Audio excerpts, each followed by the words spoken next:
My sister got pregnant from a one-night stand. Now my parents expect me to adopt the baby. I swear, if my parents had their way, I'd be a full-time nanny before I even turned 30. Let me back up. I'm 27F, single, and have a steady career that I actually enjoy. My life is simple, drama-free. At least it was until my younger sister, Amber, dropped a bombshell on the family. Amber is 23, a certified disaster.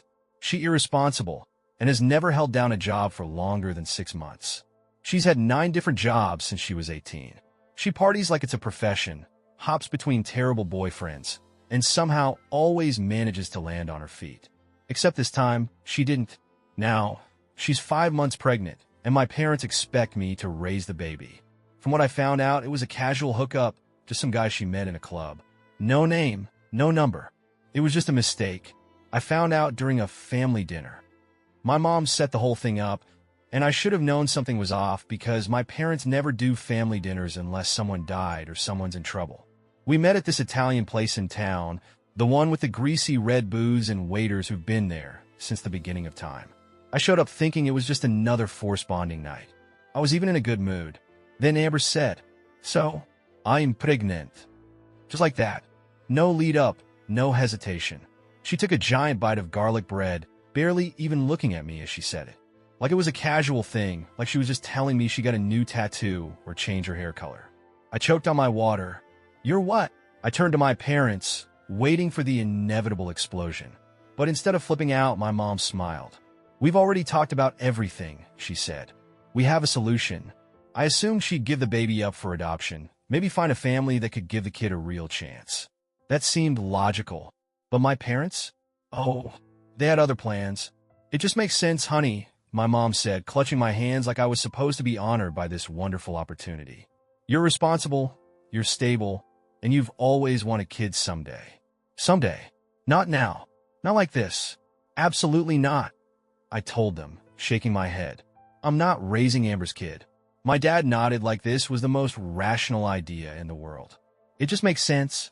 You wouldn't be raising the baby, just helping," as if I was too stupid to understand what help really meant. No, it did not make sense. Not in any universe. Not even in a parallel universe. Amber, who had been buttering another piece of bread like this conversation was boring her, finally perked up. "Yeah, you've always been, like, really responsible. And you have a good job." "I what?" My brain refused to function. "That doesn't mean I want to adopt a whole-ass baby." My mother let out a long-suffering sigh. "Honey, we just think—" "No," I interrupted, pointing at Amber. "She got pregnant. She is having a baby. Why am I even part of this conversation?" Amber pouted like I just canceled Christmas. "Because I'm not ready to be a mom." I almost laughed. I mean, obviously, the girl could barely take care of herself, let alone an infant. But why was that my problem? Mom leaned forward, her voice dipping into that syrupy, guilt-tripped tone she always used when she wanted something. "Sweetheart, the baby needs to stay in the family. We can't just give her to strangers." "Why not?" I shot back. "There are literally thousands of families who want a baby. Families who are prepared for one." Dad shook his head. "It wouldn't be right, right?" Now we cared about what was right. After years of letting Amber skate through life without consequences, Amber, who had the audacity to look annoyed, slumped in her seat. "God, why are you making this such a big deal?" My jaw just about hit the table. I said, "Because you are asking me to raise a child. You don't just hand someone a baby like a pet." My mom placed a hand on mine, giving me her best "we're so disappointed in you" face. "Honey, you love kids. That's not the point." Mom sighed. "You said you wanted kids someday." "Someday," I emphasized. "As in not now. Not like this." Dad cleared his throat. "Look, we're getting older. We can't be raising another baby." Amber looked at me expectantly. I could feel the pressure, the weight of their expectations pressing down on me. The same weight I've been carrying my whole damn life. This was classic Amber. Classic family dynamics. She screws up, and I'm the one expected to clean it up. Because I'm the reliable one. The capable one. The one who always says yes. But not this time. No, I said it firmly, leaving no room for argument. Mom blinked like I had just spoken an alien language. "What?" I said no. "I'm not raising Amber's baby." End of discussion. Amber huffed. "Jesus, you don't have to be so selfish." Selfish. Selfish. I let out a hollow laugh. You know what? I'm done here. I grabbed my purse and stood up. Good luck with the baby, Amber. Then I walked out, leaving them sitting there, stunned. But as I got into my car, heart pounding, I knew this wasn't over. My parents weren't the type to take no for an answer. And knowing them, they keep pushing until I either gave in or walked away for good. And I had no idea which way this was going to go. I thought walking out of that dinner would be the end of it. I hoped that for once in their lives, my parents would actually listen when I said no. But deep down, I knew better. The next morning, I woke up to 5 missed calls from Mom, 3 from Dad, and a text from Amber that just said, "Stop being a bitch." Ah, yes, the sibling love language. I groaned, rolling over in bed. My cat immediately took this as a sign to climb onto my chest and knead my ribs like he was preparing pizza dough. He purred loudly, completely unbothered. Lucky bastard. I debated ignoring them, just cutting them off completely. But I knew my parents too well. If I didn't respond, they'd show up at my apartment. And I really didn't want to start my weekend with a hostage negotiation over breakfast. So I called Mom back. She picked up on the first ring. Then she said my full name. That was my first clue that I was in deep shit. She only uses my full name when she's about to drop some next-level guilt. "We need to talk." "Pretty sure we did talk," I said, getting out of bed. I said no. Mom sighed. The deep, "I'm so disappointed in you" kind of sigh. "Sweetheart, I don't think you understand how serious this is." "Oh, I definitely understand. You're asking me to take care of a baby that isn't mine." Silence. Just for a second. Then, "Well, your father and I were talking, and we think you're just overwhelmed. You need time to process." "Process what?" I threw my free hand up. "The fact that you're treating me like a walking, talking backup uterus?" She snapped, voice sharp. "That is not what this is about." "Isn't it?" Another pause. And then, the ultimate card. "We're family." I shut my eyes, pressing my forehead against the fridge. Family helps each other. We support each other. Right. Because supporting Amber meant ruining my own life. I let out a slow breath, trying to keep my voice steady. I have supported Amber my entire life. "Sweetheart, it's different now. There's a baby involved." "Exactly. A baby. A whole person. Not a favor. Not a loan. A child. This isn't just a temporary thing. This is forever." Mom tried to argue, but I wasn't listening anymore. I was done. I said no. I repeated, my voice hard. "And if you can't respect that, then I don't know what else to say." She started to say something else, but I hung up. Not my finest moment, I'll admit. But I had nothing left to give. I expected a few hours of peace. Maybe a day if I was lucky. Instead, it took less than an hour for Amber to show up at my door. I barely had time to process it before she was inside, stomping around my apartment like she owned the place. "You're such a selfish asshole," she said, tossing her bag onto my couch. I crossed my arms. "Great to see you too." Amber whirled around. "Seriously? You're really gonna let your own niece go to some random family?" "She's not my niece yet," I said flatly. "She's your kid." Which, again, not my problem. She groaned, flopping dramatically onto my couch. "I can't do this." I rubbed my temples. "Then don't. Give her up for adoption. Find a family who wants a baby." Amber shot me a glare. "You want kids?" "Yeah. When I'm ready. When I have a partner. When it's my choice." Amber crossed her arms, pouting like a child. "It's not fair." I laughed. Actually laughed. "You know what else isn't fair? You acting like your mess is my responsibility." She huffed, flipping her hair over her shoulder. "Whatever. I don't even want you to take her. You'd probably be a shitty mom anyway." "Fantastic. Glad we settled that." I grabbed her bag and tossed it at her. "Now get out." Amber's jaw dropped. "Are you kicking me out?" "Yes. You're such a bitch." "Goodbye, Amber." She stormed out, slamming the door so hard my cat bolted under the couch. I stood there for a moment, just breathing. I should have felt relieved, but all I felt was exhausted, because I knew this wasn't over. After Amber stormed out of my apartment, I naively thought I'd bought myself some breathing room. A few days, maybe even a whole week of silence. But clearly, I had underestimated my family's ability to turn their problems into my responsibility. Because the very next day, I got ambushed. It started with a casual invitation. My dad called around noon. He said, way too friendly, "Hey, your mom's making pot roast tonight. Come over." Red flag. My parents don't invite me to dinner. They summon me when something needs fixing. No thanks, I said. Dad ignored that completely. Come on, we haven't seen you since, well, you know. Oh, you mean since you ambushed me in a restaurant and tried to plant a baby? Still busy, I said, already hanging up. 30 minutes later, I got a text from my mom. Mom, we need to talk. Please just come by. 1 hour. No pressure. No pressure my ass. I should have just ignored it. I should have shut my phone off and spent the evening binge-watching true crime documentaries. But some stupid part of me, the part that still wanted to believe my parents could be reasonable, thought maybe they finally get it. Maybe they just wanted to apologize. Maybe they'd realized how ridiculous they were being. So like an idiot, I went, and the second I stepped inside, I knew I'd been set up, because Amber was there. And so was my aunt, and my uncle, and my grandmother. Oh, hell no, I said, spinning on my heel. Wait, my mom rushed over, grabbing my arm. Just sit down, sweetheart. Let's talk. I turned and pointed at Amber. Why the hell is she here? Amber rolled her eyes from her spot on the couch. Wow, rude. My dad stood in the doorway, blocking my escape.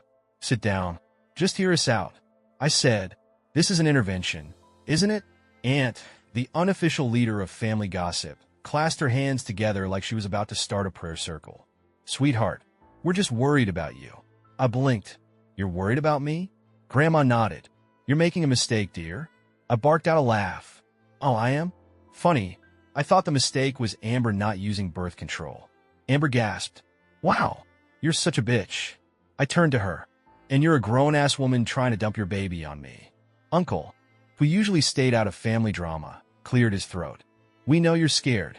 I groaned. Oh my God, stop. I'm not scared. Mom sighed dramatically. You don't have to pretend, honey. We know how much you've always wanted a family. Yeah, my own family, not a hand-me-down baby from my sister. Amber scoffed. You're making this so much harder than it needs to be. I whipped my head toward her. You're right. Let's make this simple. No. Dead silence. Nope. You ambushed me. I don't owe you a conversation. I turned to leave, but my mom's next words stopped me cold. If you don't do this, you're out of the family. I froze, slowly turned around. Excuse me? Mom stood there, arms crossed, her expression hard. If you refuse to help your own sister, we can't have you in our lives. Dad nodded. This is a family decision. Either you're with us, or you're not. Oh wow, they were really doing this. I looked around the room, waiting for someone to speak up, for Grandma to call them out, for Uncle Mike to say this was ridiculous. Nothing, just uncomfortable silence. I let out a slow breath, then smiled. You know what? Thank you. Mom frowned. For what? For making this so easy. I grabbed my bag. Enjoy your grandchild. Hope you're ready to babysit. The moment I walked out of that house, I knew my parents weren't going to let this go. They were too used to me bending, caving, fixing everything. But this time, I was done. I expected a flood of texts and calls, and I was right. The second I pulled into my apartment complex, my phone exploded. Mom, come back. We need to talk. Dad, think about what you're doing. Amber, you're a selfish bitch. Classic. I muted the group chat. At first, I felt great. Light. Free. I poured myself a glass of wine, curled up on my couch, and threw on some mindless reality TV. But the peace didn't last. By morning, my mother had deployed her secret weapon, family gossip. She called every aunt, uncle, cousin, and distant relative with her version of the story. I abandoned Amber in her time of need. I refused to keep the baby in the family. I was being cruel and selfish. And let me tell you, my relatives eat drama for breakfast. By lunchtime, I had texts from 2 aunts, my cousin Jessica, and even my old babysitter asking if I was okay. My Aunt Denise, who I hadn't spoken to in years, sent a voice message. Honey, I just heard what's happening. You're young, but this is a blessing. You might not understand it now, but one day, you'll thank your parents for giving you this opportunity. I laughed. Actually laughed. Because what in the delusional Hallmark movie was she talking about? Then came cousin Jessica, who always took my side growing up. Are they serious? This is insane. Need me to fake your death? I know a guy. At least someone had my back. I ignored the rest of the messages. But then, my boss called me into her office. I walked in confused as hell because I never got called into meetings. I'm good at my job.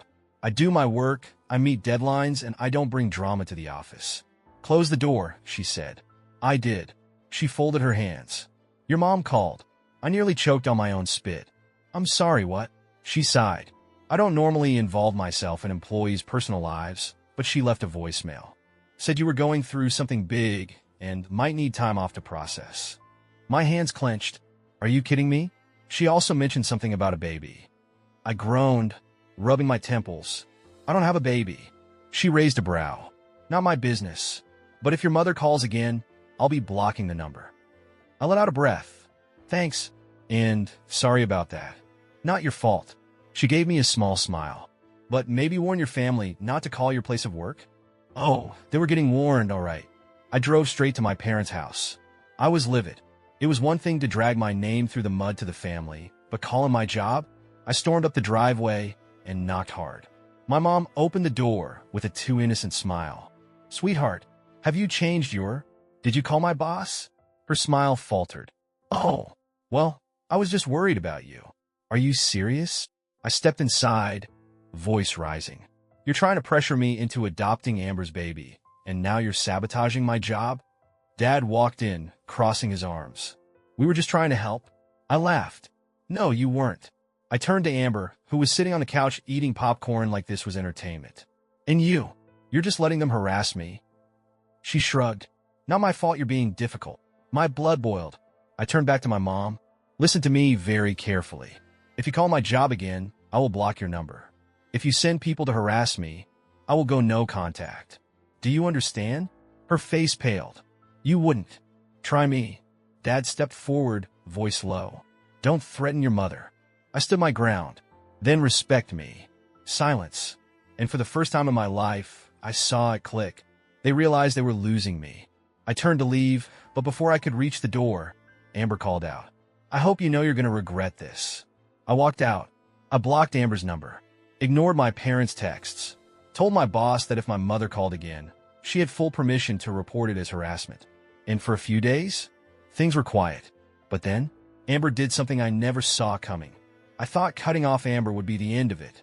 That she'd just complain to our parents, play the victim, and then move on when she realized I wasn't budging. But no, because Amber, my absolute train wreck of a sister, was about to pull the dirtiest move yet. I was at work when I got an email from a law firm. At first, I thought it was spam, some nonsense about inheritance or a class action lawsuit. Then I opened it, and my stomach dropped. It was a petition for guardianship. Amber was trying to put my name on the birth certificate without my consent. I had to read it twice because surely this was a joke. Surely my sister, the one who could barely remember to pay her own phone bill, wasn't out here committing legal fraud. But nope, there it was in black and white. She told the hospital I was adopting the baby. I grabbed my phone, hands shaking, and called her. She picked up after 2 rings, sounding way too smug. Amber, oh, so now you want to talk? Me, what the hell did you do? Amber, relax. It's just a formality. Me, you try to put my name on the birth certificate? Are you insane? Amber, you left me no choice. You're being selfish, so I had to make an executive decision. I was so angry, I couldn't even speak. Amber sighed dramatically. Look, you can fight it if you want, but lawyers are expensive, and honestly, I don't think you want to go through all that. Oh, she thought she had me cornered. She thought I'd just roll over, sign the papers, and take her kid because it was easier than a legal battle. Well, guess what? I was done being the pushover. No, you listen to me. If you don't retract this, I will press charges for fraud. I will take this to court, and when I win, you'll be lucky if I don't slap you with a lawsuit for emotional distress. Amber, you wouldn't. Me, try me. Silence. And then, she hung up. I was shaking so hard I had to sit down. Because what if I hadn't checked my email? What if I'd ignored it? Only to find out months later that I was legally responsible for a baby I never agreed to take. This wasn't just Amber being reckless. This was Amber trying to trap me.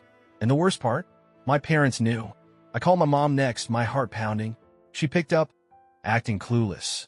Mom, oh, sweetheart, how's your day? Me, cut the crap. Did you know Amber was trying to put my name on the birth certificate? A pause. Too long. Mom, sweetheart, listen. Me, you did know. Mom, It was just a backup plan, in case you changed your mind. I almost threw my phone across the room. Me? Are you kidding me? You were trying to force me into raising Amber's kid. Mom, we just didn't want her to struggle. She's your sister. Me. And I am not her parent. Dad got on the phone next. Don't yell at your mother. Me? You people are insane. Dad, we were just trying to do what's best for the family. Me? No. You were trying to manipulate me. And now, I'm done. I mean it this time. Do not call me. Do not text me. I am out. I hung up. Then, I blocked them all. I spent the next 3 hours calling a lawyer. I wanted to make damn sure Amber couldn't legally attach me to that baby. Good news? She couldn't. I never signed anything, never agreed to guardianship, so her little plan wasn't going to work. But the fact that she tried, that was the final straw. I sent Amber one last message. Me, you are dead to me. Do not contact me again. Then I blocked her too. It's been 2 months. I moved apartments, changed my number. My family is completely cut off. I don't know what happened to Amber's baby. And honestly, I don't care, because I'm living for myself. And it feels damn good.